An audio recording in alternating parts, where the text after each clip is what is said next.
Hi friends, అందరికీ నమస్కారం. ఈరోజు ఈ వీడియోలో మనం విద్యార్థుల యొక్క షూ కొలతలు ఏ విధంగా తీసుకోవాలి, తీసుకున్నటువంటి ఆ కొలతలను ఈ సర్వేపల్లి రాధాకృష్ణ విద్యార్థి మిత్ర యాప్లో ఏ విధంగా అప్లోడ్ చేయాలనే విషయాలు వివరంగా తెలుసుకుందాం. ఫస్ట్ మనము విద్యార్థులకు ఈ షూ కొలతలు తీసుకునేటప్పుడు చాలామందికి మేము కరెక్ట్గా తీసుకుంటున్నాము, కానీ ఆ షూలు వచ్చేసి ఎప్పుడు కూడా షార్ట్గానే వస్తున్నాయని కంప్లైంట్స్ అనేవి చాలా ఎక్కువగా వస్తున్నాయి. అయితే ఒకసారి ఇలా చేసి చూడండి. ఈసారి ఖచ్చితంగా మీ విద్యార్థుల యొక్క ఆ పాదాల కొలతలు కరెక్ట్గా ఉంటాయి. ఫస్ట్ మీరు ఏం చేస్తారంటే, ఒక అట్టముక్కను తీసుకుని ఆ అట్టముక్క మీద స్కేల్తో సెంటీమీటర్లకి ఒక్కొక్క సెంటీమీటర్కి ఒక్కొక్క చుక్క పెట్టుకుంటూ లైన్స్ వేసుకోండి. వేసుకున్న తర్వాత ఆ విద్యార్థుల యొక్క కొలతలు తీసుకునేటప్పుడు ఆ అట్టముక్కని గోడకి ఆన్ చేసి, ఆ తర్వాత విద్యార్థి యొక్క పాదం ఆ గోడకి ఆన్ చేసిన తర్వాత అప్పుడు ఆ సెంటీమీటర్లో మనం ఆ అట్ట మీద గుర్తించినటువంటి ఆ సెంటీమీటర్లు కరెక్ట్గా ఎక్కడ కూడా తేడా లేకుండా కరెక్ట్గా ఆ సెంటీమీటర్లతో ఎక్కడ కూడా దోషం లేకుండా ఆ సెంటీమీటర్లను తీసుకొని ఆ కొలతను తీసుకొని ఒక పేపర్లో నోట్ చేసి పెట్టుకోండి. విద్యార్థి వారీగా నోట్ చేసుకొని తర్వాత అప్లోడ్ చేయాలి. ఈ అప్లోడ్ చేసేటప్పుడు ఫస్ట్ ఏం చేస్తామంటే, సర్వేపల్లి రాధాకృష్ణ విద్యార్థి మిత్ర యాప్ని అప్డేట్ వర్షన్ని డౌన్లోడ్ చేసుకోవాలి. ఇది ప్లేస్టోర్లోనే అందుబాటులో ఉంది కాబట్టి ప్రతి ఒక్కరు కూడా ఈజీగా ఎప్పుడు కావాలంటే అప్పుడు దీన్ని డౌన్లోడ్ చేసుకోవచ్చు. చేసుకున్న తర్వాత ఈ విధంగా వస్తుంది. ఇందులో మన పాఠశాల యొక్క యూజర్ ఐడి పాస్వర్డ్ను ఎంటర్ చేయాలి.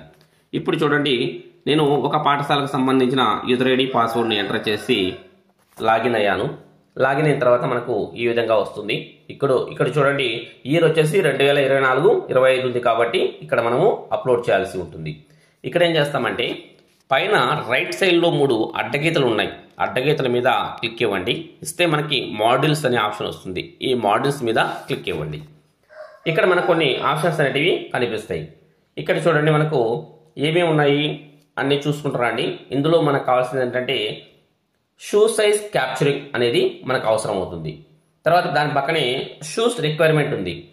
ఓకే, ఇందులో మనము క్యాప్చరింగ్లోకి వెళ్తాం. ఫస్ట్ ఈ షూ సైజ్ క్యాప్చరింగ్లోకి వెళ్ళేసి ఇక్కడ క్లాస్ వారీగా మనకు ఈ క్లాస్ రెండేటివి కనిపిస్తాయి. First, second, third, fourth, fifth, లేదా హై స్కూల్లో అయితే 3rd నుంచి 10th క్లాస్ వరకు, లేదా 6th నుంచి 10th క్లాస్ వరకు క్లాసులు కనిపిస్తాయి. ఇప్పుడు మనం ఏం చేస్తామంటే ఆ క్లాస్ మీద క్లిక్ ఇస్తాం. ఇస్తే ఆ క్లాస్లో ఉన్నటువంటి విద్యార్థుల నేమ్స్ అన్నీ కూడా మనకు అక్కడ డిస్ప్లే అవుతాయి. ఇక్కడ ఏంటంటే మనకు ఆ విద్యార్థి చైల్డ్ ఐడి, ఆ విద్యార్థి పేరు, ఆ జెండరు, ఆ తర్వాత షూ అనేది అంటే షూ సైజ్ అనేది అక్కడ మనకి కనిపిస్తాయి. ఈ షూ సైజ్ వచ్చేసి ఖాళీగా ఉంటుంది. దాని మీద మనం క్లిక్ ఇచ్చినట్లయితే ఆ షూ సైజ్కి సంబంధించినటువంటి ఆ సైజ్ ఎంతో ఎంటర్ చేయడానికి ఇక్కడ కీబోర్డ్ అనేది ఓపెన్ అవుతుంది. సపోజ్ ఇప్పుడు ఈ విద్యార్థికి ఆ షూ సైజ్ వచ్చేసి 28 సెంటీమీటర్స్ అనుకోండి. ఆ 28 అనేది ఎంటర్ చేస్తాం.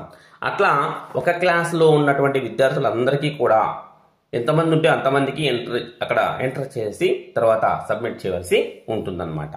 ఈ విధంగా ప్రతి విద్యార్థికి ఈ షూ కొలతలు ఎంటర్ చేయొచ్చు. ఆ తర్వాత నెక్స్ట్ ఈ క్లాస్ అయిపోయిన తర్వాత నెక్స్ట్ వేరే క్లాస్ తీసుకుంటాం. ఆ క్లాస్లో కూడా సేమ్ అలాగే మనము ఎంటర్ చేస్తాం అన్నమాట. ఈ విధంగా షూ కొలతలు ఈజీగా ఎంటర్ చేసేయచ్చు. సో కాబట్టి ఫస్ట్ ఆ విద్యార్థుల యొక్క షూ కొలతలు అన్నీ కూడా రాసుకున్న తర్వాత అప్లోడ్ చేస్తే బాగుంటుంది. కాకపోతే షూ కొలతలు అక్కడ తీసుకునేటప్పుడు చాలా పాదం కొలతలు తీసుకునేటప్పుడు జాగ్రత్తగా తప్పు లేకుండా తీసుకుంటే కరెక్ట్గా మనకి వస్తాయన్నమాట. Okay, thank you friends.